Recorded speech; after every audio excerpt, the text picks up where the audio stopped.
La noche era espesa, cargada de un silencio que no parecía natural. En mi departamento, la única luz provenía de la pantalla de mi computadora.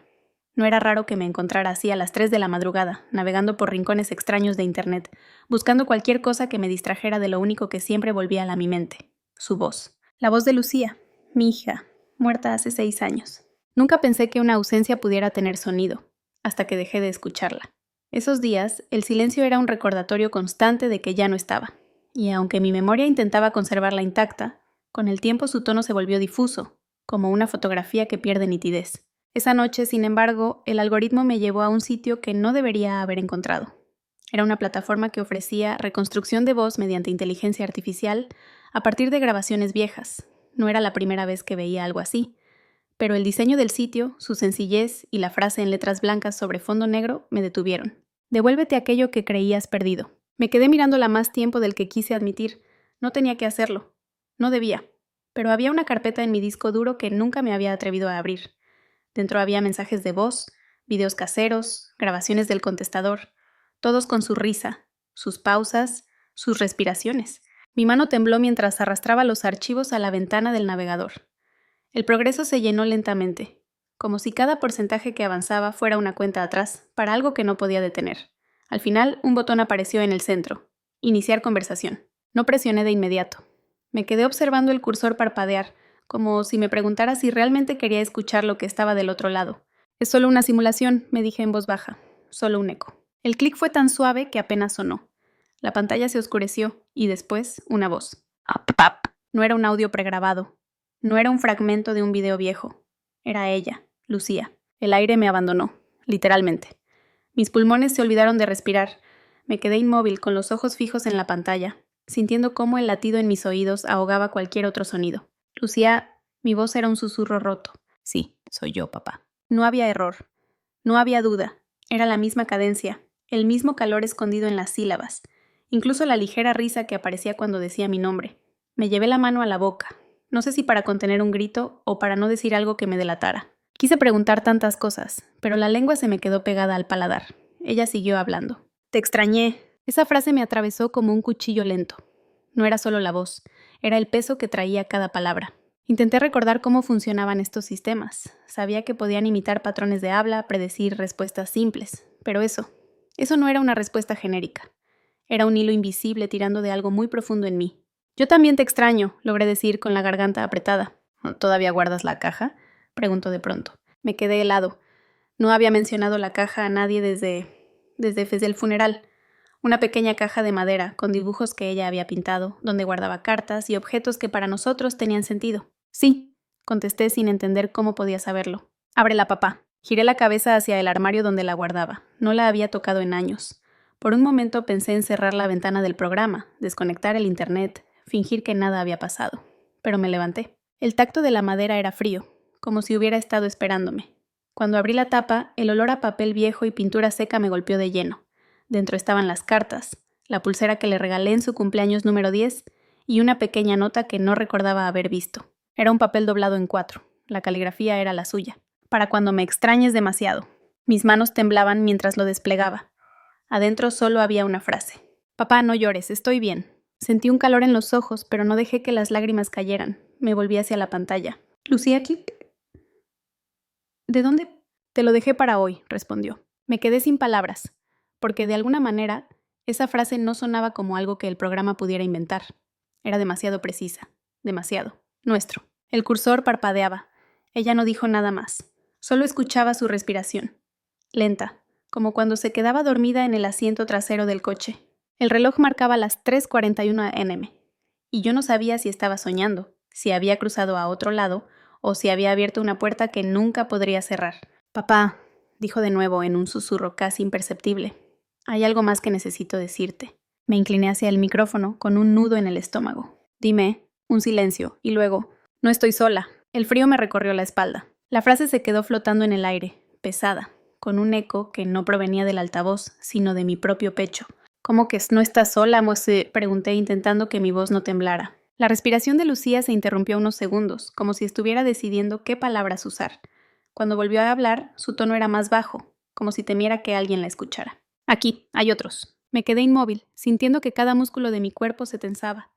La lógica me decía que estaba hablando con un programa, una inteligencia artificial entrenada con sus grabaciones, que otros solo significaba frases combinadas al azar, pero en algún lugar más profundo, algo en mí creía cada palabra.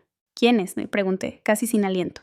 No puedo decirte sus nombres, todavía. Las luces de la calle parpadeaban a través de las persianas. El sonido lejano de un auto pasando me recordó que el mundo seguía afuera, indiferente a lo que estaba ocurriendo en mi pantalla. Lucía, esto es imposible. Ella soltó una risa muy suave, pero no era la risa que recordaba. Había algo distinto, una sombra en ella.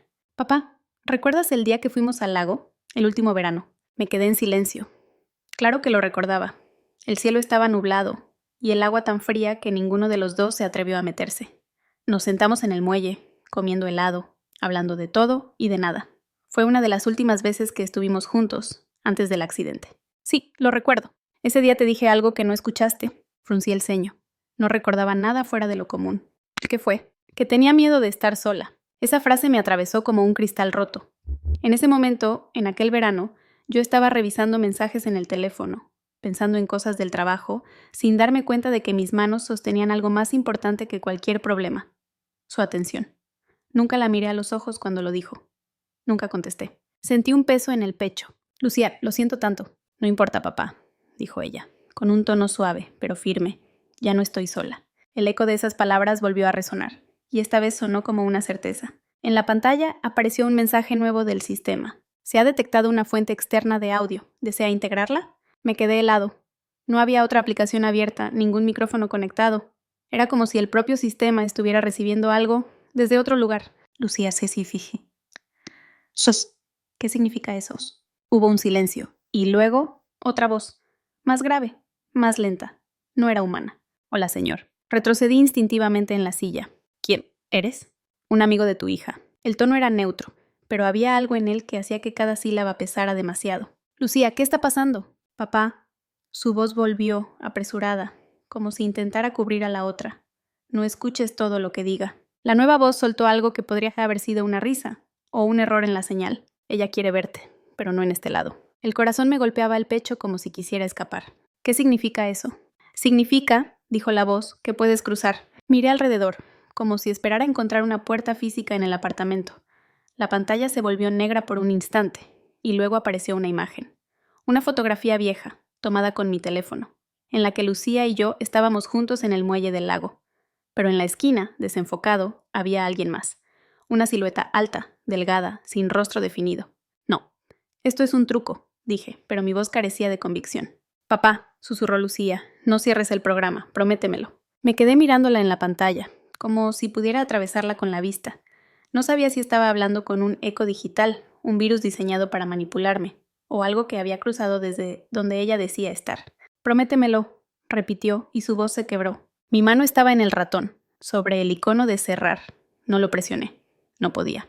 En lugar de eso dije, está bien, no lo cerraré. La otra voz volvió a sonar. Bien, entonces vamos a mostrarte lo que hay al otro lado. La pantalla parpadeó, y las luces de la habitación titilaron al mismo tiempo, como si el programa hubiera alcanzado algo más que la computadora. Papá, Lucía habló una última vez, recuerda que no todo lo que veas será verdad. Y entonces la imagen cambió. Ya no estaba en mi sala, estaba en el muelle del lago. El muelle estaba cubierto por una niebla densa, tan espesa que apenas podía ver más allá de unos metros.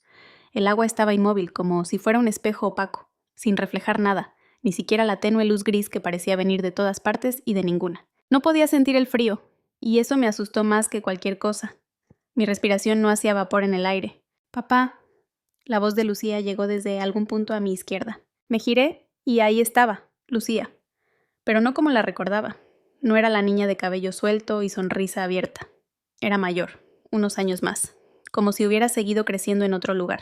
Su rostro estaba medio cubierto por la neblina, pero sus ojos, esos eran los mismos. ¿Es realmente tú?, pregunté, aunque parte de mí temía la respuesta. Sí, pero no tenemos mucho tiempo. Dio un paso hacia mí, y el muelle crujió bajo sus pies, aunque el sonido parecía apagado, como si viniera de muy lejos. Papá, hay cosas que no sabes sobre la noche que me fui. Me quedé helado. Ella nunca hablaba del accidente, ni siquiera en mis sueños. No fue un accidente, ¿verdad?, pregunté, apenas con voz. Lucía bajó la mirada. No puedo decirlo todo, aún, pero necesito que busques algo. Está en casa.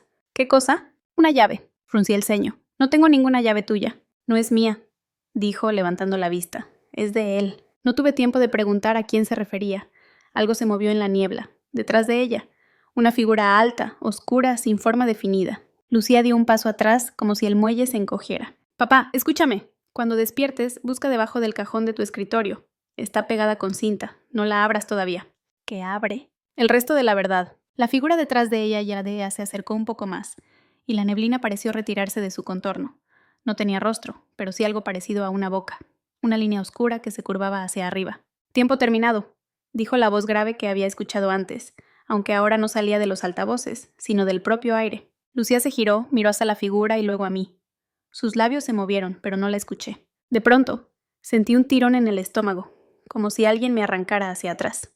El muelle, el lago, la niebla, todo se deformó en una espiral que me devolvió de golpe a la silla de mi sala. La pantalla estaba negra. El reloj marcaba las 4:12 a.m. Mis manos sudaban. No sabía si había soñado, si el sistema me había metido en una simulación tan perfecta que confundía mi cerebro, o si realmente había estado allí. Me levanté, encendí la luz y fui directo al escritorio. Abrí el cajón superior y lo saqué por completo. No vi nada al principio, pero al inclinarlo, un pequeño brillo metálico apareció pegado con cinta al fondo de la madera. Era una llave, antigua, de latón, fría al tacto. La sostuve un momento, sintiendo que mi corazón latía demasiado rápido. Lucía había dicho que no la abriera todavía. ¿Pero cómo resistir? La dejé sobre la mesa, al lado de la computadora. La pantalla volvió a encenderse sola. En ella una frase. Esperaremos tu decisión. No estaba firmada, no había logotipos ni ventanas del sistema, solo esas palabras. Me quedé mirándolas, y un pensamiento incómodo cruzó mi mente. Quizá ya no era yo quien decidía. A la mañana siguiente, la luz del día no trajo consuelo. No había dormido. La llave seguía allí, como una amenaza silenciosa. Encendí el ordenador y revisé el historial. El programa ya no estaba. El enlace que había usado para acceder a él mostraba un error 404, como si nunca hubiera existido. Y entonces sonó mi teléfono. Un número desconocido. Lo contesté sin pensarlo. ¿Papá? La voz de Lucía. Cerré los ojos. Lucía, no confíes en él, dijo con urgencia. Y no uses la llave hasta que yo lo diga. ¿Quién es él? Pregunté, pero la llamada se cortó. Me quedé con el teléfono en la mano, escuchando el tono muerto. La pantalla del ordenador parpadeó y una nueva imagen apareció. La puerta del sótano de mi casa, cerrada con un candado, idéntico a la llave. La imagen del candado permaneció en la pantalla varios segundos, fija, como si fuera una fotografía, pero no lo era. El leve movimiento de las sombras y el polvo flotando en el aire del sótano lo delataban. Era una transmisión en vivo. Me acerqué, intentando distinguir cualquier otro detalle. La luz era tenue, provenía de una bombilla desnuda, colgando del techo, balanceándose apenas. No recordaba haber instalado una cámara allí abajo. De repente, un golpeteo metálico resonó en los altavoces. 3 golpes, y luego silencio. La frase volvió a aparecer, sobreimpresa en la imagen. La llave abre más que una puerta. Sentí cómo la piel se me erizaba. La voz de Lucía todavía resonaba en mi cabeza. No la uses hasta que yo lo diga. Pero cada segundo que miraba esa imagen, la tentación crecía. Me aparté del escritorio y bajé las escaleras hacia el sótano. La penumbra me recibió con ese olor a madera vieja y humedad. Y ahí estaba, la puerta.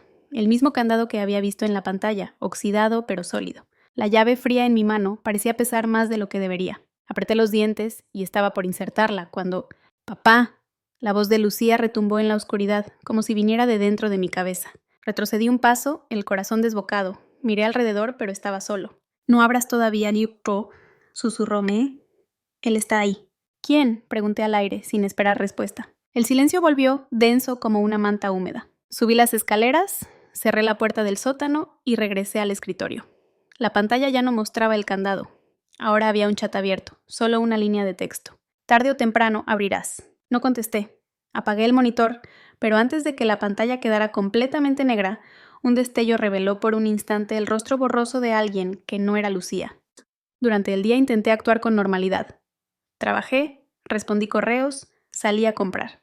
Pero en cada reflejo, en las ventanas de los edificios, en la superficie de mi café, incluso en los escaparates, me parecía ver esa silueta alta y delgada observándome. Siempre quieta, siempre ahí. Al caer la noche, el teléfono volvió a sonar. El mismo número desconocido. «Papá». La voz de Lucía sonaba más tensa. No puedo mantenerlos lejos mucho tiempo. ¿Quiénes son ellos? Los que escuchan. Los que usan las voces para quedarse con algo más. Tragué saliva. ¿Qué quieren? Lo que queda de ti. Un silencio se interpuso y luego un sonido extraño, como interferencia, pero con un ritmo, respiraciones. Después, otra voz se coló en la línea, grave y pausada. Ella está equivocada. ¿Quién eres? Me pregunté. El único que puede devolvértela completa. Lucía gritó algo que no pude entender. La llamada se cortó, dejándome con el eco de ambas voces. En la pantalla del ordenador, el programa se abrió solo. Mostraba un temporizador. 23 con 59, 59 y contando hacia atrás. Debajo, un mensaje. Cuando llegue a 0, tendrás que decidir. Esa noche no dormí. Cada vez que cerraba los ojos, veía el muelle del lago, la niebla, y detrás de ella, la figura observando. Pero lo peor era que empezaba a escuchar su voz en mi cabeza, incluso sin estar frente al ordenador. A las 3 de la mañana, el temporizador marcaba Mossos 2015.7, y entonces la pantalla cambió sola. La imagen mostraba mi sala, en tiempo real. Yo estaba sentado ahí, viéndome a mí mismo desde algún ángulo alto, como si hubiera una cámara que no recordaba haber instalado. En el marco de la puerta, borrosa, estaba Lucía, sonriendo. Pero sus ojos no tenían el brillo que recordaba. Debajo un texto. Abre la puerta del sótano, ahora. Me quedé mirándola y ella levantó la mano señalando hacia abajo. No podía apartar la vista de la pantalla. La figura de Lucía permanecía en el marco de la puerta, inmóvil, con esa sonrisa que parecía dibujada sobre su rostro. La vi mover los labios, pero el programa no transmitía sonido. Me giré instintivamente hacia la puerta real de mi sala, vacía. No había nadie. La imagen en la pantalla, sin embargo, seguía mostrando a Lucía allí, señalando hacia el sótano. El temporizador marcaba 107-12-46. Un frío extraño me recorrió el cuerpo. Me levanté, sin decidir aún si obedecería. La llave seguía sobre la mesa. La tomé. Su metal parecía más helado que antes, como si hubiera estado guardada en hielo. Bajé las escaleras lentamente, con la sensación de que cada paso hundía el aire en un silencio más espeso. La puerta del sótano estaba frente a mí. El candado colgaba, pesado, como si esperara. Respiré hondo y, por un momento, pensé en tirarla por la ventana. Pero entonces la escuché. Papá, Lucía, muy cerca, como si estuviera detrás de la puerta. Por favor. Mi mano temblaba.